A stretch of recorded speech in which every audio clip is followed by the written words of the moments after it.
one? So the conventions of a memoir is that it is true, it's a non-fiction text type, except Elie Wiesel's Night is a text that's written, it's about his personal history, but he uses artistic license. So it's also a literary text.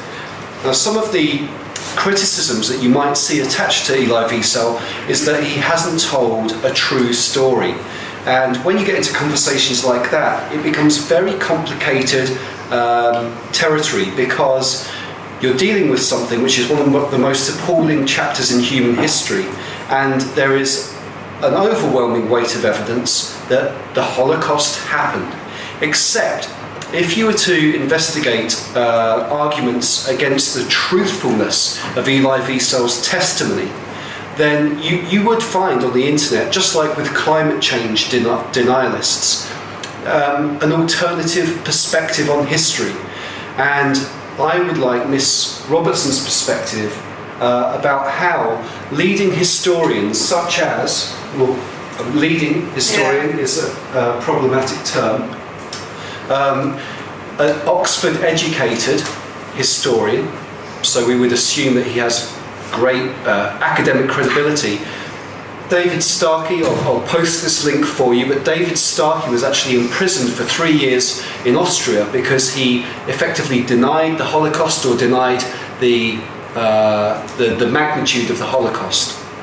Elie Wiesel in Night says, I write to go mad and I write not to go mad. It's a cathartic experience. But in the original text, it took him a decade to put pen to paper and find words. In his mother tongue, Yiddish, in Hebrew, he wrote 800 pages. It's condensed down in the English translation eventually to 120 pages. And so it goes that some things are left in and some things are left out.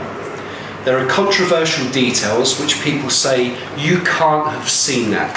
You won't have been able to remember that. There's a passage where he remembers being taken off the train from Siget for the first time in Auschwitz, and he remembers seeing the sinister figure of Joseph Mengele, who was the doctor at Auschwitz, who would conduct all sorts of diabolical experiments on the Jewish and other inmates. And people find it unlikely that he could remember that that was Joseph Mengele. If you imagine the overwhelming emotion, the overwhelming sensory bombardment of being taken from your family and your home, going to Auschwitz, seeing the crematoria, seeing the smoke, seeing the fire, seeing the guard dogs, the wire. How could you remember that that was Joseph Mengele? So we're going to open up a conversation based upon the idea of artistic license. If you remember that he says that he's telling his story, but he feels a moral obligation to tell the story of all of those who survived, and the 6 million who did not. Now, for Holocaust deniers, 6 million, I think, is too big a number for some people. They can't comprehend, so they believe there must be exaggeration. So, can we get a historian's perspective? How would you answer back to someone like David Starkey? It's actually David Irving. David Irving. Yeah, you've got the article by David Starkey, but it's actually about David Irving. But he does mention Irving there. I think there's two things. First of all, to come back to one of these that Mr. Rees said, I think it's something that we all know, like everybody has a different individual experience. So Elie Wiesel is telling one story, his version of what happened to him and what he remembers happened to him. And the example he gives of Mengele is something that we all do when we tell our own stories, is that we backfill information. You were there when the fight in the canteen broke out, when I was so busy eating my lunch, but actually, as you hear the stories then, you can think of stories from your own childhood that you probably don't remember, but your family members fill in bits for you, and then eventually it becomes your story. The first time you were stung by a wasp, the first time something happened. So those stories, actually you yourself probably have no conscious memory of it, but other people around you told you these things happened, and you build your story. So that's the first thing to remember. The second thing I want to say is that Holocaust deniers are very small in number, but they do have an excessive influence. And one of the challenges, of course, is only survivors that get to tell their tale, survivors and perpetrators. So one of the arguments given by Holocaust deniers, and one of the challenges for historians, or when we study anything, is that we have different versions of the same story. How many times has that happened in history, where different people have had the same experience and tell a different story? So like Elie Wiesel, all the people involved have different tales to tell, so there's inconsistencies in their accounts. So that's one way that we can argue against one individual story as opposed to 6 million stories, because one story isn't going to be consistent. In general, we're relying on only 2 sources of information: the victims, and those are the ones that survived, not the ones that were killed, and the perpetrators. So actually one of the other mechanisms that Holocaust deniers will use is those inconsistencies between the different accounts that are coming out. So there's an idea then of fractured memory, or in fact the idea that, well, emotional trauma could lead to fractured memory or selective memory about the events. And also there's the natural distance of memory, your inability to remember everything, because our minds, our memories are not simply videotape. They cannot contain and store everything. There are a few exceptional people who do have photographic memories, but so you have to be selective. And in telling a story, you can use figurative devices, and I expect you to do that with your own memoirs, to use figurative language to give a sense of the emotion and the vividness and the impact of that moment. So there's another reason I wanted to have this conversation with you now, and it's based upon my recent trip to Sofia in Bulgaria. We study Elie Wiesel's Night, Holocaust literature, because we want to remember. And collective memory failure can happen very, very easily if a generation goes by, there's no oral history being passed down, or there's no documentation left, then we're left clueless as to events that went before. If you remember, we watched Elie Wiesel, his interview with Oprah Winfrey, and Oprah Winfrey had selected Elie Wiesel's Night for her book club because she found in a survey that just 22% of Americans at that time in that survey were able to give an answer to what is the Holocaust. In my lifetime, I did not think I would see what I saw when I went to Sofia in Bulgaria. I went with my friends from university, and we took a stroll through the park. We were having a drink by the official CSKA Sofia merchandise shop, and we noticed on one of the stickers on the door had a swastika, and that seemed very problematic. We looked closer, and there were many stickers for the ultras. And again, you're still not sure of the context. I mean, the swastika was taken originally and then inverted and used in a different way by the Nazi party, so you withhold a bit of judgment, but very sceptical, and we walked inside the shop. Now in England, in the Premier League, there is a very prominent campaign that says, "Say no to racism." Well, there were t-shirts for sale in the CSKA Sofia official merchandise shop that said, "Say yes to racism." And then later that day, as we walked back up the main street where all the cafes and bars are, it's the equivalent of Lipscan, it's a very public place, I saw people making the raised arm salute and Sieg Heiling, the Nazi salute. I never believed I'd see that in my lifetime, but then I also remembered I've been in Oxford at the same time as the English Defence League. If you go to the English Premier League, there are groups like the Chelsea Headhunters and the Millwall Bushwhackers. These are ultra right-wing groups who hold similar beliefs to those held by some of the fans in Sofia at that time. And it is just a fringe. Sofia is a brilliant place, a beautiful place, but it was shocking to see that. And so I wanted to talk then also with you, Miss Robertson, about, well, why is that? Sarah Muley and Bianca in the other grade 9 class are looking at, for their ISP, they're looking at the Austrian response to the Syrian migration.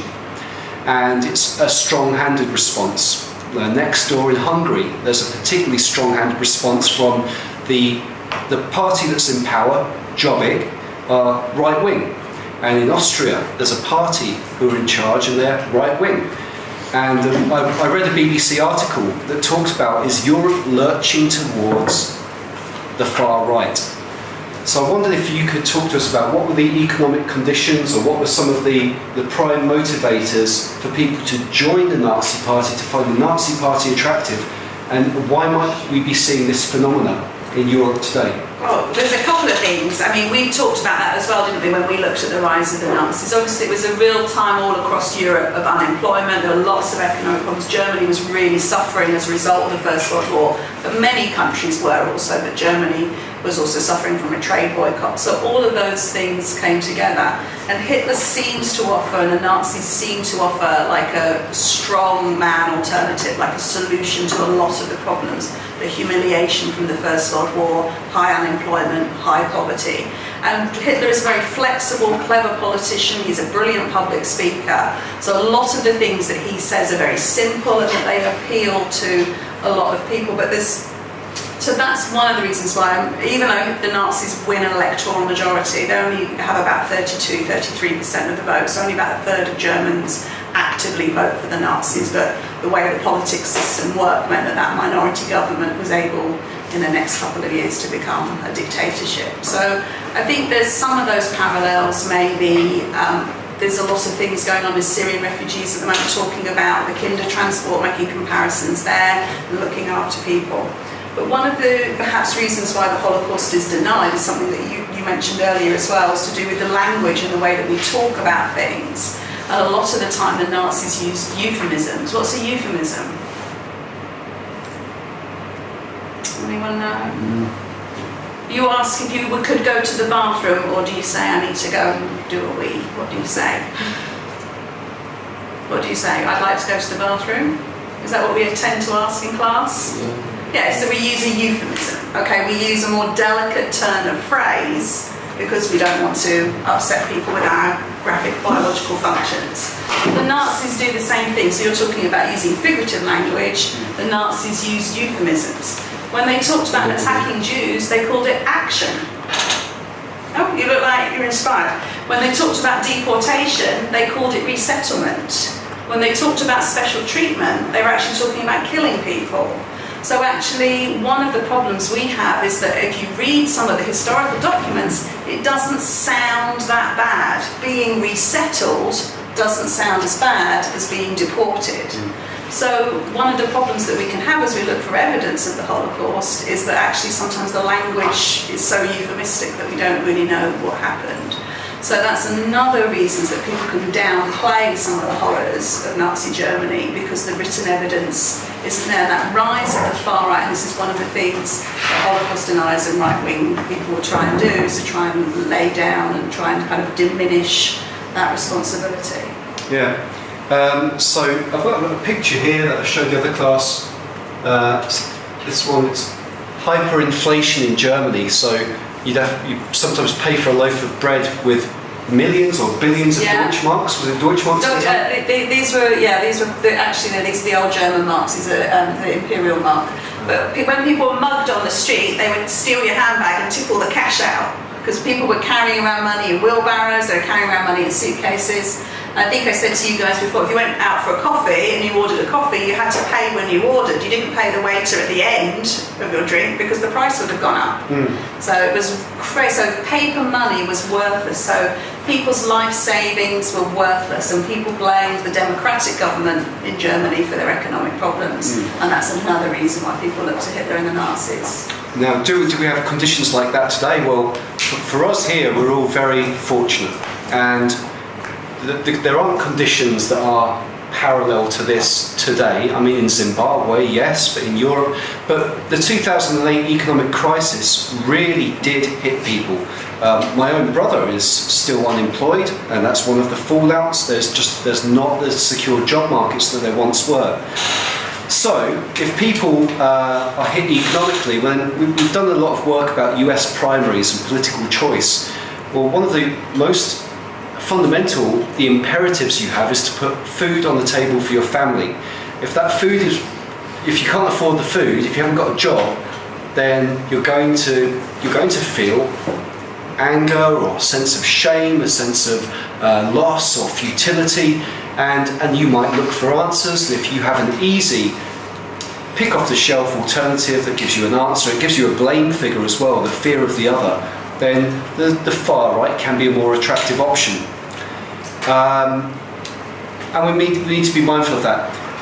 One final point to wrap up with this talk would be the idea of art and propaganda. A criticism put Elie Wiesel's Night, which is a literary work. He won the Nobel Prize. And if you ever see competing theories on the internet, for you will find them if you look, to say that it didn't really happen. Well, he won the Nobel Prize for his body of work, and Night is the jewel in the crown of this body of work. So they're doing their background research, the Nobel Committee, so you don't need to worry about that. But people would say, well, because it's not historical, it's not factual evidence, it's a work of literature, it's a work of art. And there might be an argument, you could say, well, art has propagandist associations. When I went to Sofia, I also went to the Socialist Art Memorial Park, which has huge statues of Lenin and Stalin and leaders of the Bulgarian communist movement. And so these images are something that you see to build up the cult of the leader. When you go to school, when you go to any shop, you see the icon, you see Stalin, or I think it's Dimitrov in Bulgaria. And so art has a propagandist intention that is deliberately persuading you towards the power and the glory and the future of communism. So could we look at this as a work of art? There might also be, as there are Holocaust deniers, people who dismiss Night as a work of propaganda. What might you say to that, Miss? Propaganda is there to persuade. So I think one of the things that you can say is any work of art is there to persuade. So you could actually then argue that all art is propaganda, because all novels, all poetry is written to convince, to persuade, to express. So I would challenge that. I think it is a memoir. It's an individual's memoir, and I think the challenge is for us, looking at it from a historical point of view, is where is the evidence? So are we looking for historical supporting facts to support Elie Wiesel's story? And we can find thousands and thousands of those. The issue is really this, is that are we finding evidence to fit the opinion, or are we using the evidence to shape our opinion? And Holocaust deniers, as well as all of us as historians, we all have our own values, we all have our own ideas, we all have their own things that motivates us, and that we'll go and look for evidence to prove our point, to prove what we believe. And the problem comes along if evidence contradicts that. So I think, he's written a historical narrative from his perspective, and that can be verified with evidence. Propaganda can be true. Propaganda is written to persuade, and it's written to convince people of a certain point of view.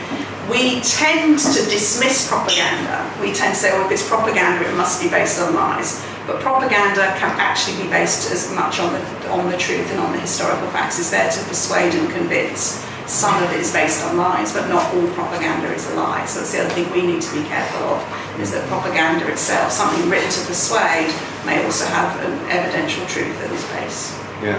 And so in 2016, the value of studying something like Elie Wiesel's Night or Art Spiegelman's Mouse is to keep collective memory alive, to remember those who passed away and those who lived to tell the story. And it's also a warning from history. The Rwandan genocide in 1994, 1 million people dead in 100 days. Closer to home, the genocide in Srebrenica, the 20th anniversary of that has just passed. And what we now see across Europe is a rather disturbing rise of far-right tendencies.